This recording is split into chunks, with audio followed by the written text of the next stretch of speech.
avec Philippe Vandel et avec vos invités. Philippe, elles sont deux aujourd'hui. Et une nouvelle invitée dans ce studio, Émilie Loiseau, bonjour. Bonjour. Vous êtes auteure, compositrice, chanteuse. Je vais citer L'autre bout du monde, votre premier album, prix Constantin 2009. Vous avez sorti un album d'un genre particulier, vous êtes venu nous en parler.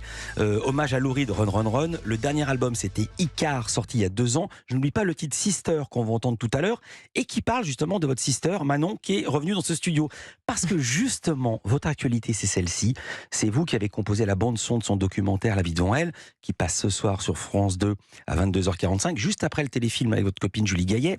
C'est la bande-son, mais c'est aussi un album qui est déjà disponible. C'est pour ça que j'en parle. Quelle était la feuille de route que vous a donnée Manon? Feuille de route, c'est le bon terme parce que c'est une sorte de road movie. Eh bien, l'idée, c'était d'être un peu la deuxième voix d'Elara et d'être sa voix intérieure, d'être celle de ses pensées et de son voyage. C'est un journal intime, ce film, donc c'est d'arriver à mettre des sons sur ça. Pas toujours des chansons, d'ailleurs de manière minoritaire des chansons, parce que rajouter des mots aux mots, c'est toujours le danger, surtout dans les documentaires. Attention, grillez pas mes questions, parce que justement, je vais vous la poser cette question. Non, vous arrêtez là. Manon, c'était ça la feuille de route? Bah oui, c'était ça. Vous lui avez dit, tu vas faire une deuxième voix?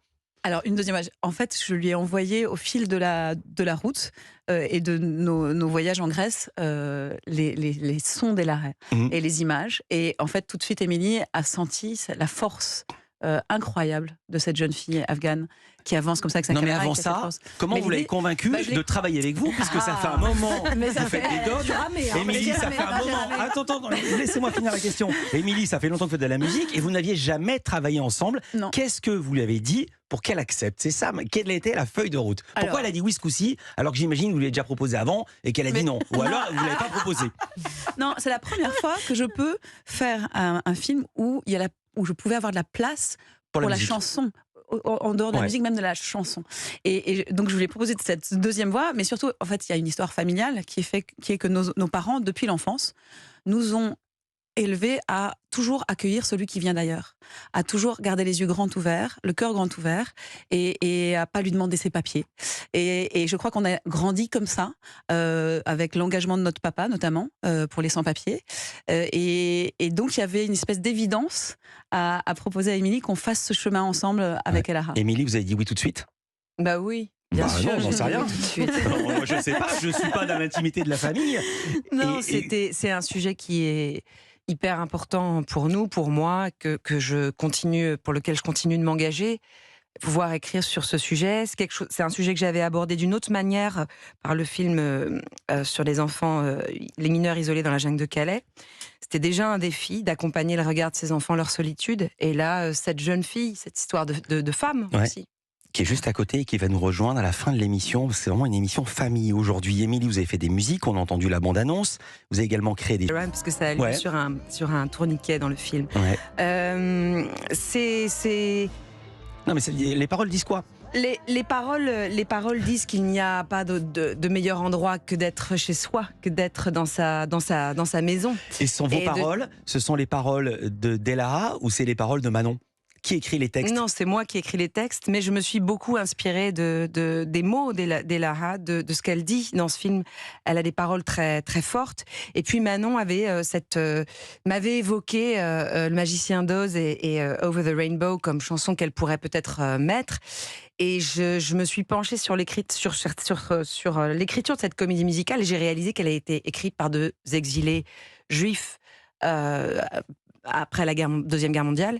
Et d'un seul coup, toutes ces chansons de l'enfance ont pris un autre sens que j'ai trouvé hyper fort. Ce bonheur au-dessus de l'arc-en-ciel recherché n'est pas juste un bonbon rose couleur arc-en-ciel, c'est l'histoire d'exilés. On continue d'en parler. Juste un mot oui-non. Manon, vous avez validé les paroles ou pas? Vous les avez découvertes et on ne pouvait plus y toucher, comme avec Paul Naref? Ah non, pas du tout. Non, j'ai reçu ça comme un cadeau surtout. C'était extraordinaire, mais c'était...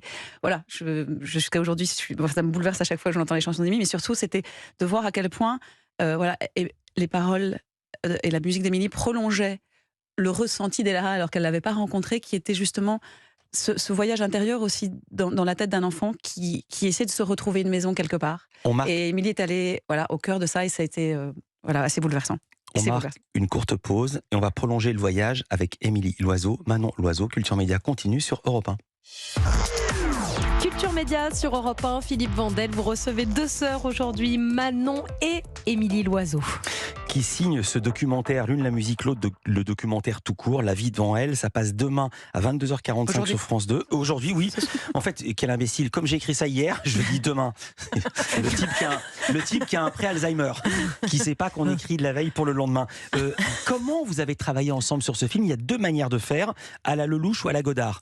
Lelouch attendait d'avoir la musique pour tourner les scènes. Parfois, il diffusait même la musique pendant les scènes. Et Godard filmait et ensuite il demandait à Georges Delerue de lui écrire la musique. Comment vous avez travaillé? Alors moi je recevais, le cœur du truc c'est que je recevais les séquences de Manon. C'est Émilie qui parle. Non, je le dis parce qu'on est à la radio. Oui, c'est sûr. Tout et puis le monde on a ne une nous voix voit pas sur europe1.fr. Ouais. Exactement. Et j'ai beaucoup écrit à l'image. Ensuite, j'avais des choses de par l'histoire, j'avais pris des notes, j'avais des choses qui me venaient, j'avais des mélodies, je savais qu'il y aurait peut-être 1 ou 2 chansons, mais j'ai quand même beaucoup écrit à l'image, surtout qu'il y a beaucoup d'instrumentaux. Donc ça. Ah bah tiens, vous savez quoi? C'est pas vous faire injure que de parler sur un instrumental. Il s'appelle Zoura. Quand vous allez acheter le CD, c'est la 3. J'aime bien dire ça, à l'ancienne. Et donc, là, vous composez, vous êtes dans votre studio ou dans votre salon avec votre piano, vous avez les images en même temps, et le timing, comment ça se passe? Vous faites des longues nappes de pistes de 8 minutes, et après Manon se débrouille en montage avec de l'Alka-Seltzer. Non, on a très timé. Oui, on a monté ensemble. On a Émilie, on faisait des allers-retours on a envoyé des séquences et on faisait des allers-retours. En fait, on montait au fil de la musique d'Émilie. C'était des séquences montées, c'était pas des rushs, c'était déjà des séquences quasi abouties. Oui, où j'avais déjà une indication de son monteur sur le démarrage et la fin, et puis ensuite je réadaptais en fonction de ce qu'il me disait. Parfois même quelque chose que j'avais écrit sur une séquence vraiment à l'image, avec des inflexions sur des changements de plan, etc., finissait par être sur une autre séquence parce que d'un seul coup c'était ce qu'il préférait, mais c'était quand même vraiment timé par rapport à ce qu'il me demandait. Et Zora, par exemple, c'est l'histoire de l'amie de Elaha, qui est malheureusement encore à Kaboul et qui ne peut pas aller à l'école. Et elle raconte cette douleur d'enfance d'avoir laissé sa copine. Elle se souvient des jolis moments quand elles allaient à l'école, qu'elle courait pour aller à l'école. Et c'est la réminiscence de ça, de cette enfance, et qui t'a inspiré, je pense, aussi dans la composition. Et ce que raconte cette musique qu'on est en train d'entendre, alors c'est pas seulement nostalgique, il y a beaucoup de passages solaires. Oui. Vous avez évité la facilité de dire oh là là, cette pauvre petite fille, cette pauvre petite famille qui traverse l'Europe quasiment à jambes nues. Et Lara, elle est solaire. Elle est tout sauf. Voilà, elle est debout. Elle a la. Pardon, j'allais dire, elle a la vie devant elle. C'est qu'on sent vraiment ça dans ses yeux. Elle veut croquer la vie, et c'est ça qui la tient debout. C'est ça qui fait qu'elle s'ouvre avec cette caméra. Et donc j'avais envie de faire.